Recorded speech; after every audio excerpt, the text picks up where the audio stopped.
This is the book, Dynamics of Growth. Homework 2 weeks ago was to continue reading chapter 3. We are on chapter 4, page 103. I would like to have volunteers, and every time there's a volunteer, when you're reading, also just mention the page number that you're reading. So it also helps the people who are listening, not only here right now, but later. Page 103, Chapter 4, Crystallization and Growth. This quote is from Shoghi Effendi. Though the revelation of Baha'u'llah has been delivered, the world order which such a revelation must needs beget is as yet unborn. Though the heroic age of his faith is past, the creative energies which that age has released have not yet crystallized into the world society which in the fullness of time is to mirror forth the brightness of his glory. Shoghi Effendi. Introduction. Crystallization, and inferred from several passages in the Baha'i writings, signifies a process which proceeds gradually to culminate in fulfillment of anticipated objectives. The maturation of the institutions of the Baha'i faith and the advancement of the Baha'i community toward the realization of the vision of Baha'u'llah in a new world order. The premise set forth in this chapter is that the advancement of the Baha'i worldwide community to date and the prospect of its large-scale growth in the years to come must be credited to the plans directed by the successive world heads of the Baha'i faith. These plans have followed a coherent course by centering their focus on a consequence of stages. During an early stage in its history, global spread was unrelentingly pursued, while at the same time remaining mindful of increase in the number of its adherents. During the subsequent stage, its primary aim was advancing the process of entry by troops, by developing and nurturing capacity in the community of its adherents and supporters, while at the same time attentive to its geographical spread. In particular, in this current stage of its development, special focus is placed on the smallest level of society and culture, in neighborhoods and villages. This chapter is centered on crystallization. Its reasons that several salient features of the growth of the Baha'i community can be likened to the scientific process of crystal formation. The discussion that follows will first look at the systematic approach of the Baha'i community to its development and advancement. Next, its focus will be placed on crystallization by referring to this concept in Baha'i writings, explaining the science of crystallization as a metaphor for the growth of the Baha'i community, discussing the process of crystal formation and its relevance to the crystallization of the Baha'i community, and sharing the understandings gleaned from this metaphor. Insights imparted by the metaphor of crystallization will be applied to the advancement of the Baha'i community under the current plans of the Baha'i world toward that ultimate objective, the fulfillment of Baha'u'llah's vision for humanity. Growth and development of the Baha'i community, a systemic approach. This chapter maintains that the plans of the Baha'i faith have placed their primary focus systematically and subsequentially on two stages of growth. Number one, worldwide spread, and number two, increase in the number of the adherents and supporters of the Baha'i faith, building and nurturing in them capacity to affect individual and societal change. The sequence in which these two stages are implemented is fundamental to vital and sustainable growth. Visualizing images. In the interest of explaining this thesis, the reader is asked to visualize two images, each representing a map of the world showing a pattern of the worldwide distribution of Baha'i communities. The first visualized image represents the distribution of Baha'i communities by the year 1919. The date of the unveiling of the tablets of the divine plan, when the call of Abdu'l-Baha was raised for taking the message of Baha'u'llah to areas of the world where no Baha'is yet resided. In this image, we can envision a few thousand dots, representing the estimated number of Baha'i communities in existence by the year 1919. Though accurate information on the number of all Baha'i communities of that time is not available, it is not likely that the number exceeded a few thousand by much. In his Rizwan message of 1957, Shoghi Effendi stated that there were then 4,200 localities throughout the world where Baha'is resided, representing an increase of no less than 1,000 centers in the course of the last 2 years. This figure, together with other statistics before this date, lend credence to the view that in 1919 the number of localities must have been in the very low thousands. These localities were of variable sizes, small, medium, and large, representing the proportionate sizes of the respective Baha'i communities. The largest dot stands for the Baha'i community in Iran, the birthplace of the Baha'i faith. Medium-sized dots stand for communities of medium size in various countries or regions, notably the Baha'i communities in the Caucasus and Central Asia, where at the end of the 19th century, many Persian Baha'is had found refuge from persecution in their native land, and where the first Baha'i house of worship had been erected in Ishkabad. Smaller dots could stand for small communities throughout Europe and the North American continent, the United States, Canada, and Greenland, as well as several countries in Asia, including Japan. In this first visualized image, the dots are widely spaced as a consequence of the sparse worldwide distribution of Baha'i communities. The second visualized image represents the present-day worldwide distribution of Baha'i communities, the outcome of the response to the unfolding stages of the divine plan. In this image, we can envision approximately 120,000 dots, each dot standing for a Baha'i community. These dots are more closely spaced than the dots in the first image. The vast increase in number of localities in the second image should be credited to the guidance provided for the plans of the Baha'i world. At an early stage, primary and undeviated attention was placed on global spread. Thus, the efforts of the Baha'i community were forced unrelentingly on global dispersion. That is, increase in the number of localities worldwide, wherein the seeds of the message of Baha'u'llah were to be sown. The Baha'i community was then placed in an opportune situation for the next stage in its large-scale accelerated growth. It must be noted that concomitant with the increase in geographical spread, the number of avowed believers also increased. An adverse scenario. In support of the thesis of this chapter, we can entertain the reverse scenario. That is, the consequence of a strategy which had placed its primary focus at the early stage on increase in the number of Baha'is in each locality. The outcome of such a strategy might have by this time increased the total number of Baha'is in these localities, but at the cost of a significant decrease in the worldwide expansion of the Baha'i faith, as it would have compromised its spread to other localities and regions of the world. We can reflect on the possible outcome of such a scenario. On the positive side, each community would be larger and possibly more firmly established.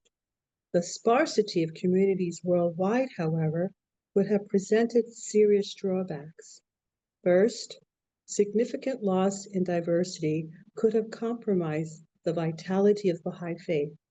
The coming together of diverse nationalities, races, tribes, cultures, ethnicities, and religions form the cornerstone of the mission of Baha'u'llah.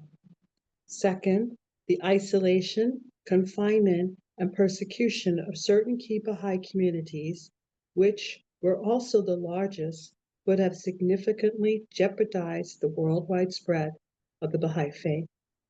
From its early history, the Baha'i faith has experienced suppression, intense persecution, and confinement in several parts of the world, including Caucasus and Central Asia, under the communistic government of the Soviet Union, as well as in Egypt and Iran. The hardship restrictions and repression to which all religious communities, including the Baha'i community, was subjected under the Soviet regime in 1928 to 1929 led to the re-migration of many Baha'i families back to Iran. Most persistent and insidious are the ongoing persecutions that continue to the present day in the land of its birth, Iran. These have escalated in recent times in scope as well as in severity. The suppression of the Iranian Baha'i community and the persecution and execution of its members have resulted in the isolation of Iran's largest and most significant religious minority. The Baha'i population in Iran has suffered extreme forms of repression, among them denial of rights of citizenship, access to higher education, and earning a livelihood. One can only speculate on the dire consequences of such acts on the spread and viability of the worldwide Baha'i community if the geographical spread of the Baha'i faith had remained limited as in 1919, but the total number of its adherents had nevertheless increased. In this situation, its worldwide growth would have been significantly stifled and jeopardized. Such a scenario would have had deleterious effects, placing the Baha'i faith in a precarious position and its continuing growth and vitality at serious risk. As it is, restrictions, confinement, isolation, and persecution of Baha'i communities in any part of the world, now in Iran, have not succeeded in restraining its growth. On the contrary, in one respect, the dedicated acts of the Iranian Baha'is reverberate through the entire Baha'i worldwide network, impassioning and invigorating it. At another level, accounts of these sacrificial deeds call the attention of the world community to the plight of the Baha'is in Iran and to the edifying mission of a faith that can inspire such noble and selfless acts. The fortitude of the persecution and suppressed Baha'is in face of opposition continues to strengthen and galvanize the Baha'i community. Shoghi Effendi attests, the utmost it avowed and sacred enemies could hope to achieve was to retard its growth and obscure momentarily its purpose. What they actually accomplished was to purge and purify its life, to stir it and to still greater depths, to galvanize its soul, to prune its institutions and cement its unity. A schism, a permanent cleavage in the vast body of its adherents, they could never create. In sum, the current worldwide spread of the Baha'i community, the outcome of its systematic plans in the 20th century, places it in a solitary position which prospects propitious for its large-scale growth as it continues to advance in the 21st century. Through thoughtful reflection on the spread of the Baha'i world community highlights certain conditions favorable to expansive growth.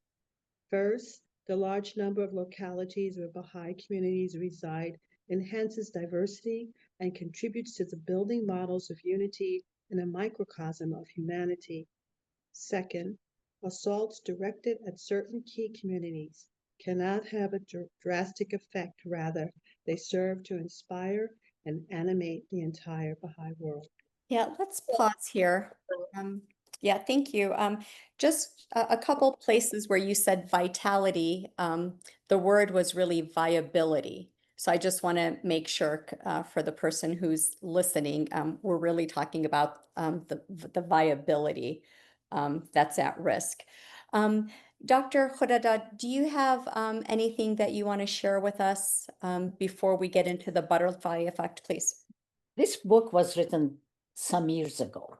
But now, as it's being read, and I'm thinking of the content of it in the context of present day Iran, it's becoming even more meaningful. Because right now, Iran is under an Islamic regime, and all kinds of oppressions are directed at Baha'is. So the persecution has taken on a different form, a more intense form, and therefore that community is more jeopardized. And for the very same reason that is explained here, that diversity, that the growth, the spread of the Baha'i faith through the plans of the Baha'i world are coming to the rescue, have placed the Baha'i community in a very propitious condition when it's attacked on every side, and in particular, its very center in Iran by the Islamic Republic. Possibly those of you who are from Iranian background know what I'm talking about. Every day we hear of individuals who are arrested and put in prison and even hanged because of their beliefs. That community is under stress, under great duress. So this argument that I'm making in this, that was just read so very well, relates even more so to present day situation of the spread of the Baha'i faith in the land of its birth. Thank you so much. Manisha June, if you don't mind, thank you. Sure, absolutely. I just wanted to say one very short point that on page 106, that second paragraph is so striking to me. That starts, we can reflect on the possible outcome of such a scenario on the positive side. And it has been analyzed that what would have happened if the community, the worldwide Baha'i community, was not spread all over and they were accumulated in one place. Just such a beautiful reminder that each plan has its own necessity. So when Guardian said you have to spread, you have to pioneer. And I was in Iran when we went to a city, and in that city, a prominent Baha'i physician was living before. And when we arrived and they realized we are Baha'is, they said we were all astonished that why this prominent Baha'i family, they left for Africa. And it was in northwest of Iran. And later we realized that this is according to the plan of the Shoghi Effendi and so forth, so on. But what a sacrifice they did. And that's why the whole, they can hurt one part of this body or retard or postpone the growth in one area, but not in other areas, not in the world. And I love this paragraph and this section, the reverse scenario. It's really enlightening. Thank you. Should I go ahead? Please, page 107. Sure. Possibility for the butterfly effect. Importantly, the widespread distribution of localities where Baha'is reside, envisioned through the second image, can heighten the probability for its worldwide advancement. In one respect, this may be attributed to the butterfly effect. Such an effect, initially infinitesimal, can under favorable conditions become operative to exert an enormous impact on its growth. This can be likened to that spark which sets a system ablaze. The butterfly effect, first shown in the field of meteorology, is a significant implication of science of chaos and will be discussed in the next chapter. It is conceivable that at any one time, any one of these localities may meet the requisite condition, thus increasing the probability for its occurrence. We can reasonably surmise that the greater the number of these localities, the higher the probability for the butterfly phenomenon to take hold. Hence, at an early stage, the Baha'i world guided and directed by the tablet of divine plan of Abdul Baha and the plans of Shoghi Effendi, achieved a remarkable global spread whereby the seeds of the faith were planted throughout the globe. This accomplishment now places the focus of Baha'is worldwide on the major thrust of the current plans of the House of Justice. These plans address large-scale development of human resources and building of capacity for effecting individual and social change. Each one of the multitude of localities where Baha'i communities are now established can serve as a focal point for growth and transformation of society. It is now opportune to turn to the fascinating and insightful process of crystallization as it applies to its analog, the crystallization of the worldwide Baha'i community. Crystallization, the crystallization of the Baha'i writings. Crystallization denotes to bring to definite and permanent form. This concept abounds in Baha'i authoritative texts. It refers to an anticipated outcome, a world culture and civilization, true realization of the vision of Baha'u'llah for humanity. Shoghi Effendi, in the World Order of Baha'u'llah, foreshadows the crystallization of its institutions, the hallmark of the administrative system of the Baha'i faith. The onrushing forces so miraculously released through the agency of two independent and swiftly successive manifestations are now under our very eyes and through the care of the chosen stewards of a far-flung faith being gradually mustered and disciplined. They are slowly crystallizing into institutions that will come to be regarded as the hallmark and glory of the age we are called upon to establish and by our deeds immortalize. In reference to the formative age, Shoghi Effendi again evokes the image of crystallization. The formative period, which is to witness the gradual crystallization of those creative energies and the consequent emergence of that world order for which those forces were made to operate. The Universal House of Justice, at the close of the first 5-year plan of the current series, refer to the crystallization of a structure, a framework.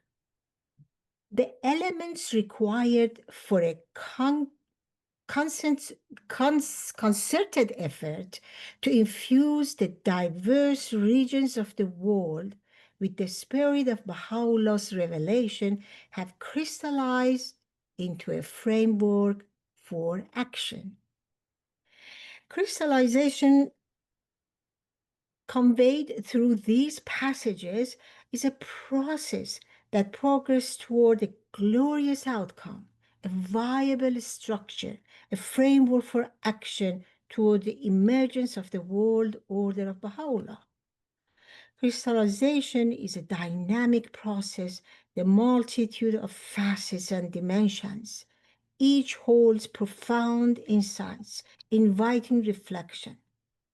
Two Baha'i authors, Hooper Dunbar and Craig Lowe, have looked at the concepts of crystallization and its application to Baha'i faith.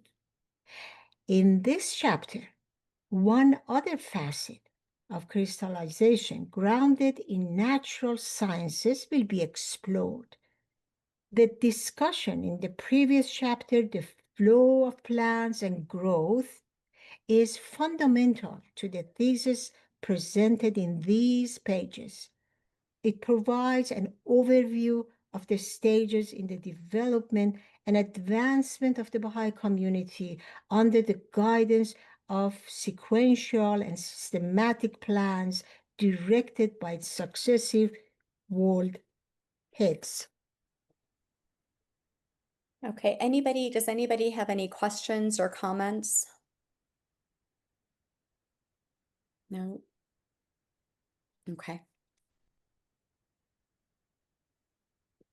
Are you good to continue? Oh, absolutely. This is so Okay, so fascinating. so page 110. And as you're reading, after the second paragraph, would you mind holding up your book so then the friends could see? God bless you. Thank you. The science of crystallization, metaphor for growth of the Baha'i community. Crystallization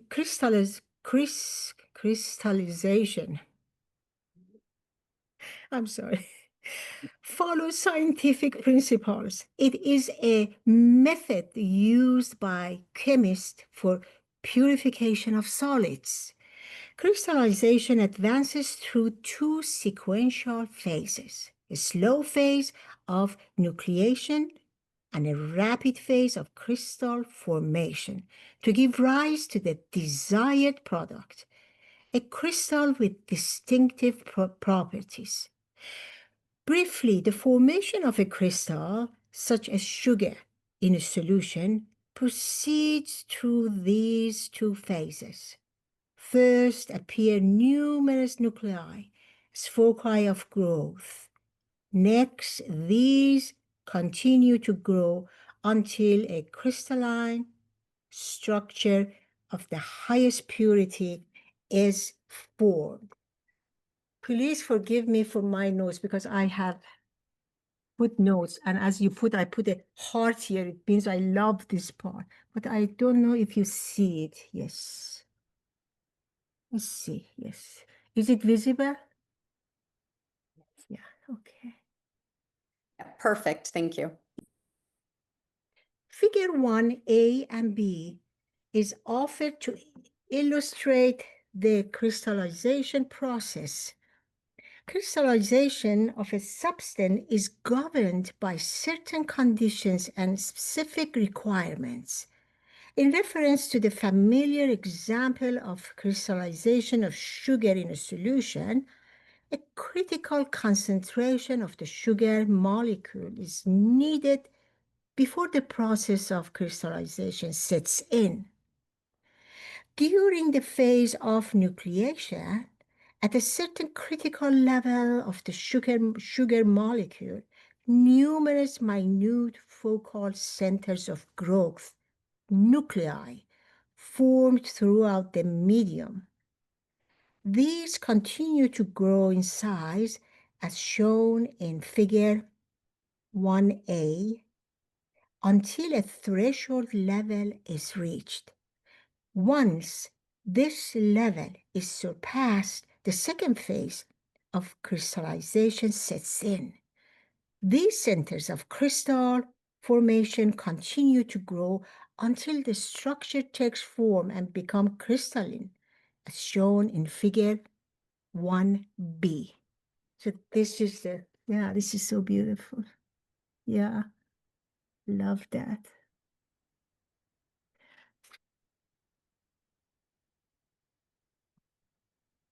Crystallization of the Baha'i community. The growth of the Baha'i community is a dynamic process which may be likened to its analog, the formation of a crystal in a solution. Crystallization is a metaphor infused with rich insights and poetic imagery, which may be applied to the development of the Baha'i community. Its salient features provide an analogous to the dynamic process of the advancement of Baha'i faith and those elements which can promote it. The current plans of the Baha'i world are aimed at large-scale growth, advancing the process of entry by troop, as described in previous chapters.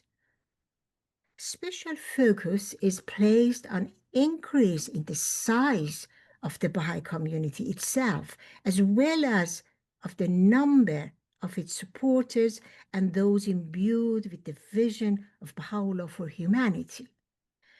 Transformation of the individual and the collective are implicit in this approach. Each locality where Baha'is reside serves as a focal center of growth and transformation.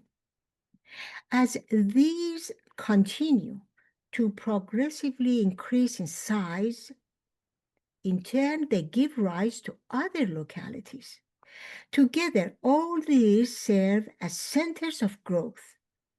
Thus is set in motion the process of crystallization of a dynamic worldwide community destined to crystallize into a world culture and civilization in fulfillment of the vision of Baha'u'llah in a new world order.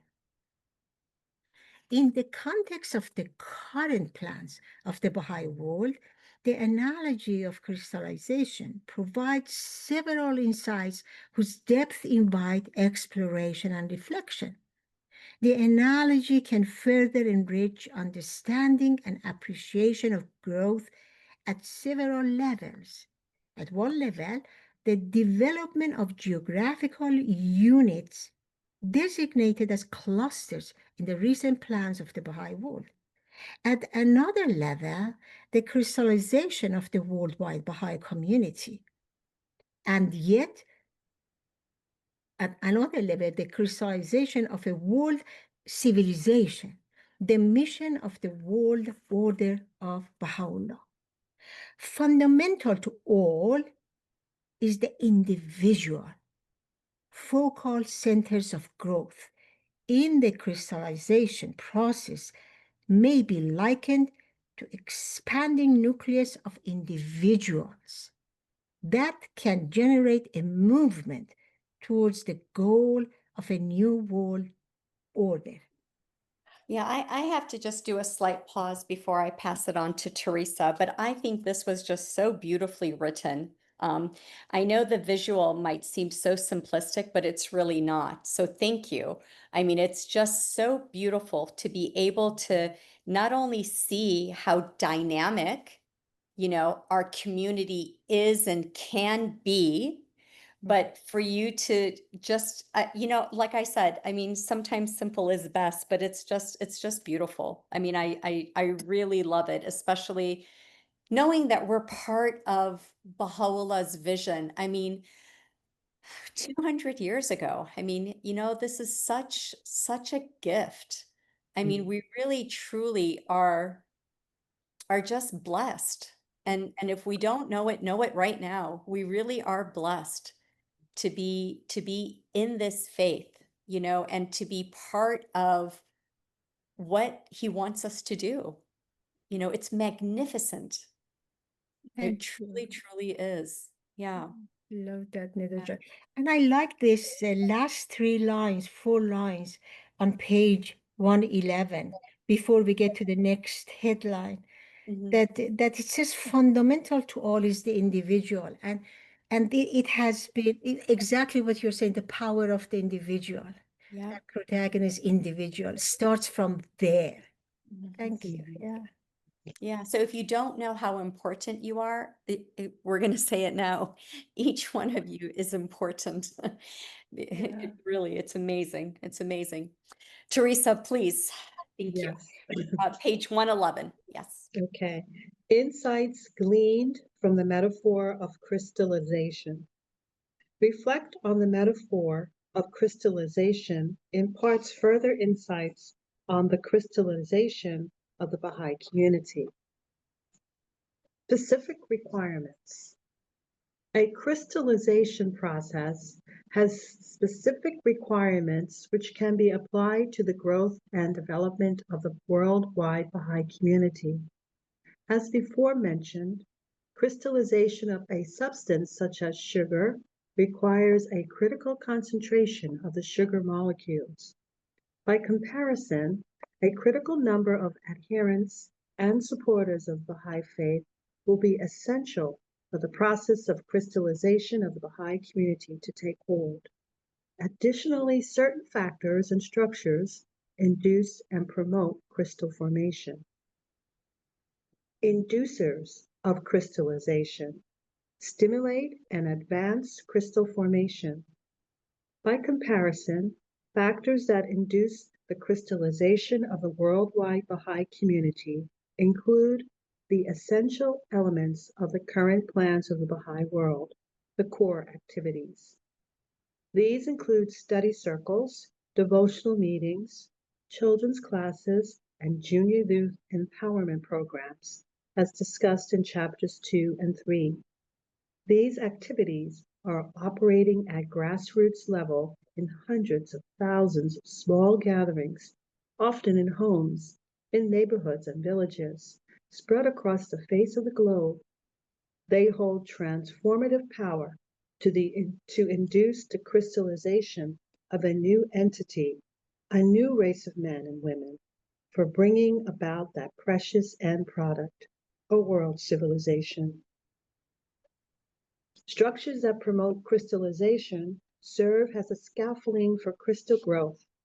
It is known that the presence of supporting structures, such as strings in the medium, enhanced by crystallization of sugar, as scaffolding. They promote crystal formation in the context of the current plans of the Baha'i world. The framework of the Institute process serves to fortify and sustain the crystallization of the Baha'i community, its scaffolding. An autocatacolismic process, the Universal House of Justice alludes to the outcome of the Institute process. An increase in numbers of these participating in and facilitating the essential elements of capacity building, the core activities. Reflection on this process characterizes it as self-catalyzing and may thus be viewed as autocatalytic. It progresses continually. An autocatalytic process gathers speed with time.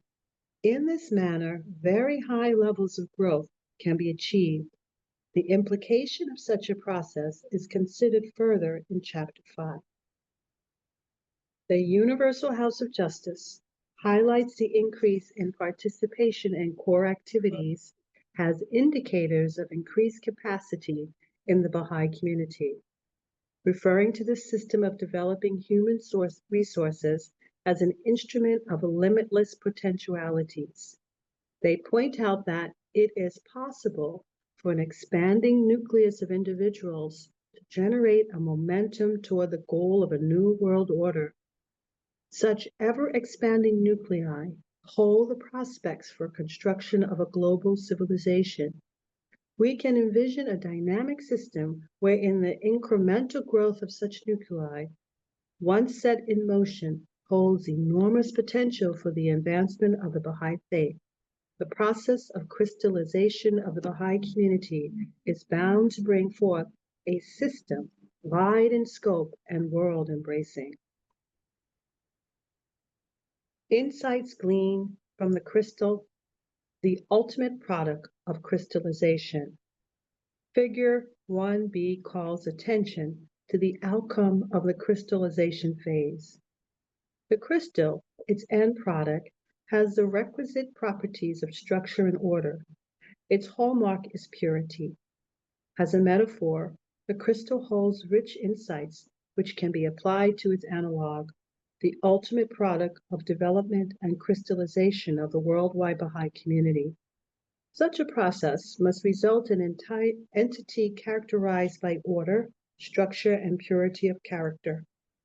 Transformation, at the heart of all religions, is at the foundation of Baha'u'llah's revelation, imperative to the crystallization of the Baha'i community. This process is bound to bring forth that much sought after product, a community whose hallmark is a purity, a transformed world society with moral and spiritual character, and a world civilization through the world order of Baha'u'llah.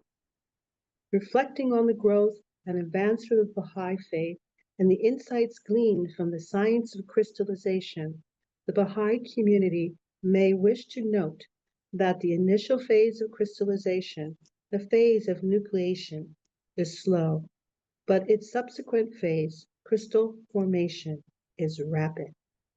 Might we liken this to the crystallization of the Baha'i community?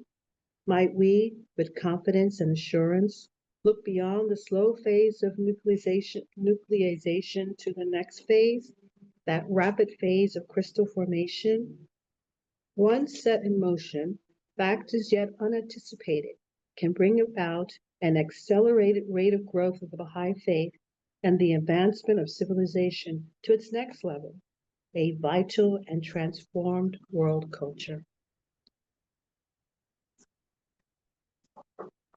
Yeah, before we start chapter 5, which is also a short chapter, then we'll be done with part 1. So this book, as you're aware, or maybe not aware, but it goes in 3 parts. Okay, part 3 has only, I think, two chapters, but then part 1 and part 2, I believe they each have five chapters. Anyways, so does anybody have any questions before we jump into chapter 5?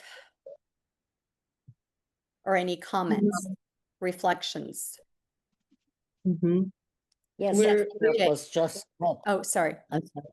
What was just read about saying that the initial process may be slow, but then when that happens, it can be rapid growth. And I think personally, because I think a lot about growth, I dream about growth, I think about growth ever since I wrote this book, and even way before then. But now that I'm hearing these sentences again, which I put together a number of years ago, it rings true to me once again that this impatience with a growth that is not as rapid as one would expect it, that is as I would expect it, maybe it's part of the process. When it catches on, then it rapidly will increase. That is my hope. And that is the insight I have. I would like to be challenged on that. Thank you. Jay, please. I want to fulfill your hope, Jena. I have so I'm a urban designer, and so I've been looking at Baha'i plans from a development plan, and the way that with like the crystallization and I love all that, and I've been looking at everything through a systems approach to how things grow. So we're on the same mind wave on that. Um, that So without taking much time, I just want to kind of just say a few things that because agriculture was so important from Baha'u'llah and Abdul Baha and everybody, and even that is supposed to be the foundation for the development of a new world order. So I wouldn't have chosen that, but now that I've chosen Baha'u'llah's plan, I can see the genius behind it. And so the way that the clusters can, like the laser beam, all the criteria can be brought together. Um, and I think through agriculture is one way that that can stimulate the clusters. And so I've got a way for the clusters to organize themselves in garden clubs and other ways. And then even the cluster can have an agro housing community where there can be a real intense Baha'i culture where Baha'is are living close together with their gardens, and we can create a cluster that's self-sufficient of food security and can be a role model for other people that are in the cluster and other clusters. And once that level of development happens, that crystallization happens where the clusters are organized to that level, it can spread, just like you were saying, the nuclei can spread. And then we can have regions that are collaborating in agricultural development and learning. The main thing is learning together, is learning how to work together in gardens and learning how to work together with clusters, working together in social and economic development. And also it would expand to creating resilient communities. So other technologies, whether it's solar energy or windmills or any number of things, again, it's learning communities coming out of our networks. And so I can keep going on and on, but I just wanted to kind of put that thought out there that, and hopefully I'll get feedback from you sometime. But anyway, I'm excited about what you're saying, and I hope that what I Thank you. said fits in real well with what you're saying. Yeah, Thank you. for some of the friends who may not be familiar with Jay, Mr. Craig, but I know him as Jay, he actually builds resilient communities, and he's an amazing person. So jot his name down, remember him. He actually has purchased an entire community. I don't know, how many is it? Like 10 homes, and his goal is 8 now. 8 I homes. sold one. Yeah, sold one. Yeah. And his whole goal is to have this beautiful community where he can just continue to teach the Baha'i faith. I mean, he's amazing. He's one of our amazing students for the past, I think, like now almost 5 years. So Beautiful. yeah. Where is this community? Could you Jay. say a bit more about this community? Birmingham, Alabama. Alabama. Yeah. We invested in a low equity neighborhood. So we got the property cheap, and we started the youth groups and Yeah. the gardens. And now the trees are all mature and the gardens are flourishing well, and the community is really stable now. And Mhm.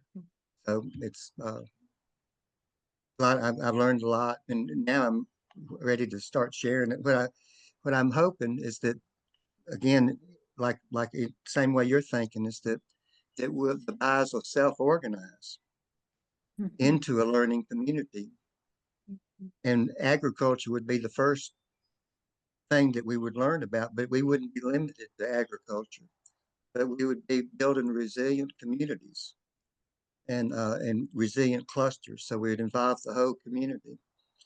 And um, so I don't want to keep on too much. I think, Thank you Neighbor so John, much. Yeah. you Thank you. you Yeah. had one couple of times letting Mr. Gregg to talk about the importance of agriculture in our group some years ago, a couple of years ago, and it was so fantastic, the importance of Yeah. agriculture in this revelation. We learned so much. Yeah, no, Thank you. he's really, he's amazing because Yeah. he's also not only trying to teach self-sufficiency, but he's also, what was it? You were growing lavender? I forgot. What was that flower you were growing? What was I've, it? I've done a lot of different tests to see, to create income streams coming into our Right. resilient community. This year, we've started a flower business, Right. and we made $100 a week growing sunflowers and zinnias and these lilies. And they come back well, anyway, so we can even do more than that. That was just the test year. So next year we could make $200 a week.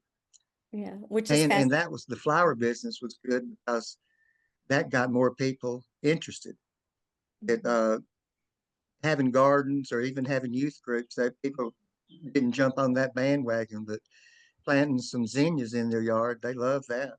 So Yeah, no, he's amazing. And his background, I mean, he's being really humble now, but you have to learn about his background. Yeah, if anyone's interested, yeah, and I've promised him we're going to do another session, because I think it's very important to shed the spotlight on the Asadiya of what Abdul Baha wanted, right? Right. And this is exactly what Jay is doing.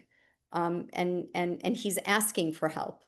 I mean, he May needs I help. make a He needs comment here? support. Please go. Yes, in a Zoom, which I'm one of the programmers of the Zoom that goes every Sunday. Last Sunday, this past Sunday, we had the presenter, Paul Hanley, who spoke about Adasiye. And Mhm. I can't begin to tell you how that excited all those in that Zoom. We had magnificent discourse. So I know it's a theme that is very important and fundamental also to the Baha'i faith. So I would love to hear more about what you are doing, Mr. Craig. Yeah. So, maybe he could actually join and be on one of your Zoom sessions. But we also had Paul in our sessions because he's from Hawaii, and I think it's just so important to support both of these gentlemen. Paul, in the sense of his book and his experience, and of course Jay, he actually has purchased a neighborhoods, So yeah, Johanna, because let's see what you have to say, please. Yeah, thank you. I'm so appreciative of all of this, and I'm sorry I'm not able to be on video, but please know my heart is with everyone.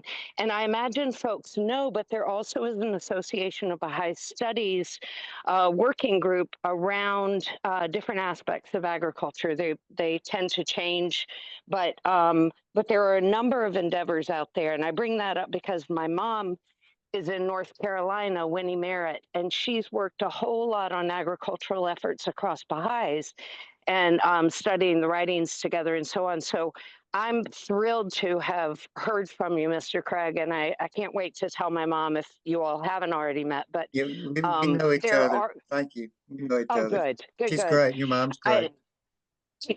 Well, I just wanted to make sure folks know that there's such a wide array of Baha'is having this discourse in beautiful ways. And I'm going to tune in whenever Mr. Craig is on anything. Thank you all. Thank Okay, you. wonderful. And we also started with Jay. I don't remember, Jay, how many years ago was this, but we started the Baha'i Agricultural Network. It's a Facebook group as well.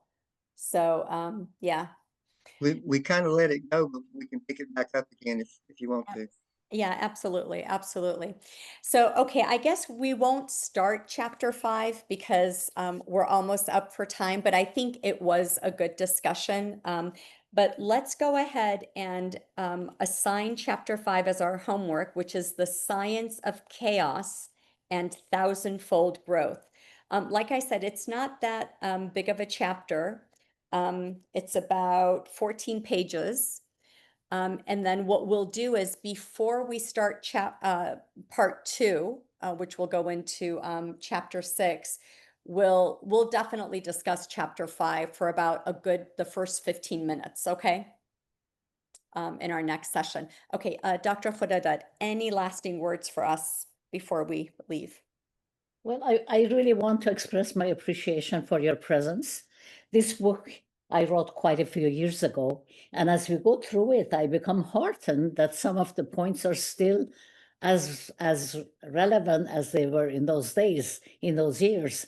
And so I want to express my appreciation to those present and to those who have expressed a comment and those who have read it so beautifully, and also to having met the rest of you and Mr. James Craig. I look forward to being with you in future sessions as well. Allow Paul. Thank you. Thank you so much. Thank To you. the readers, Allah. Allah. Thank you. Bye-bye. Bye bye.